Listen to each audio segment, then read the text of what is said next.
Patch eyed the sandstone facade's sixth-floor window. When he worked at the museum, his job involved steering patrons over to the plexiglass cubicle surrounding the stack of cardboard boxes that partially obscured the infamous window. The Army psychiatrist told his friends that his working in the museum would help him shed the responsibility for Kennedy's death after traveling back in time. Yet he remained confused as to how his association with the Bay of Pigs invasion in 1961, the Cuban rebels, and specifically Carlos Sanchez's death, had prompted a lone gunman to shoot the president. He focused on the building's concrete-framed entry, and then he peered through the twisted oak branches along the quiet side street that led toward the knoll and a parking area adjacent to the rail yard. Every time a train passed, the rumbling cars and the lonesome whistle harkened him back 50 years. The conspiracy buffs had men shooting from catch basins, from cars in the motorcade, or an umbrella firing, and even surrounding buildings. And they assigned blame to every possible person and group. Now he was condemned to impart the life of JFK to those who would listen. A new history now existed since his time travel journey. Ray Mankiewicz, who had formulated time travel theories into a working embarking chamber, had long since retired in Florida. Mankiewicz would never receive the recognition for pioneering the time dilation experiments. The government had it all locked away in some National Archives warehouse in New Mexico.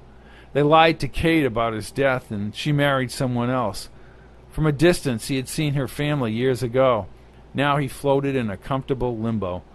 He waved at Herman. His drifter friend, a Dealey Plaza tourist guide, had once made $500 off tourists one day last summer. Herman, like the lady who had just disappeared beyond the crosswalk on Houston Street, did not think Oswald killed Kennedy. Patch did not want to listen to yet another conspiracy theory. From the corner of Houston and Elm at the traffic light, his lanky buddy, clad in a denim jacket, returned the wave. Near the stockade fence, a mustache man, probably in his 30s, in a dark sports coat and white turtleneck, walked briskly from the parking lot behind the knoll. Patch had a creepy suspicion about this guy and had seen the man spying on him. The man continued up the hill to the concrete triple underpass. On November 22nd, 1963, railway workers awaited the arrival of President and Mrs. Kennedy along those railroad tracks. On that Friday, both sides of the road were lined with people. The mustache man caught up with him as he leaned on the concrete bridge abutment. Dealey Plaza. Patch did not acknowledge him. Kennedy died here, right? Patch stared into his serious dark eyes. X marks the spot, my friend. He pointed at the asphalt down Elm Street. Right there. Kind of sick, isn't it? Not really. Sometimes it's important to mark moments in time. If you don't do that, you won't know who did what and when. I used to work in the museum. President Kennedy was shot by a single gunman from that corner window. The man, younger than Patch, smiled a quick smile. Listen, Patch, how do you know my name? There have been people watching me for 2 weeks, and you're one of them. Maybe. You look familiar. My name is Nick Tobias. You probably saw me lurking around here and watching you. I'm aware of your background. Could you show me around and tell me about the assassination? You have me wrong.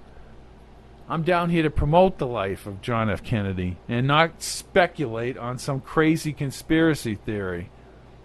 Then we talk about Jack Kennedy. Sure. He motioned Patch along the stockade fence toward the pavilion. I work on my own, but I have contacts with many people. Patch squinted as they walked toward the fence, and he studied the young man's chiseled face. He gripped the picket fence.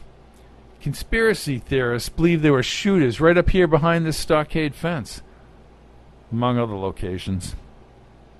The Warren Commission fully established that a single bullet passed through President Kennedy and Governor Conley, and that a final shot from the sixth-floor window destroyed the president's skull. It never should have happened. He walked ahead of Nick to his table near the curved pavilion. You feel that because of your time travel back to 1961, President Kennedy died, Nick shouted from behind. It's not your fault, Patch. Patch spun in front of his table. I don't know what you know, Nick, but He was alive before I went back in time. He had his own national radio broadcast in 1986. I know the specifics of Hastings Mountain and the time dilation in the other timeline. He looked closer at Nick's dark eyes. How? It's all classified. That I cannot reveal. Who sent you? The government wants me to stop talking about Kennedy and leave Dealey Plaza. I've come down here to Texas to speak about time travel, the reopening of the time dilation experiments. Patch's eyes intensified as a burst of cold air lifted up like a ghost from Elm Street. He motioned Nick around the back of the pavilion. The red sandstone face in the museum loomed overhead. To his left, the parking lot opened behind the stockade fence. Patch bit his lower lip. Starting the time dilation experiments is quite impossible. All the files on dilation are also classified. Doesn't matter. Well, who's behind this? Cannot comment on that right now. Well, bullshit. Why won't you tell... You won't tell me how you know anything? That would not be smart. Then we have nothing to say, Nick. He walked silently back to his table. Kennedy's speech had ended. Traffic accelerated past the green light and flowed freely over to the roadway. He gathered up his CDs and books and placed them carefully into plastic crates he had removed from under the table. Even in the cloudy weather, Nick's shadow shaded the table. His square shoulders and large frame formed a blackened behemoth against the fuzzy clouds. Officially, the Mankiewicz version of your time dilation trip is gone. Patch placed his hands on his hips as he stood. Again, he looked into Nick's dark eyes. I know, however, you did prevent the destruction of American cities in 1986 by traveling back in time and killing Carlos Sanchez. Patch shook his head. Sometimes he thought he saw something move in the sixth-floor window. More than likely, the interior images of museum patrons passed by the window. With his brow cut deep into his forehead, he faced Nick. My job was to kill Carlos Sanchez. Mankiewicz shot him, and that caused the lone nut Oswald to shoot Kennedy. Don't ask me how it happened. We need you to stop them from traveling back in time. Who is them, Nick? I would rather not say. Patch put his arm around Nick, and they walked under the scraggly oaks back toward the museum. Herman, his breath foggy, lectured a little guy on the pergola side of the walk. Was Nick telling the truth? Patch stopped on the old school book depository steps. I want to meet your contact. That is impossible. Even after 50 years, Patch, this thing is still very hot. Let me be more specific. My contact is aware that a certain individual has stolen the dilation information from New Mexico. He knows the location of the new embarkation chamber and that facility is nearly operational due to the efforts of this man. Well, that's not good. Time travel should be forbidden. Patch stroked his beard. Why do you need me?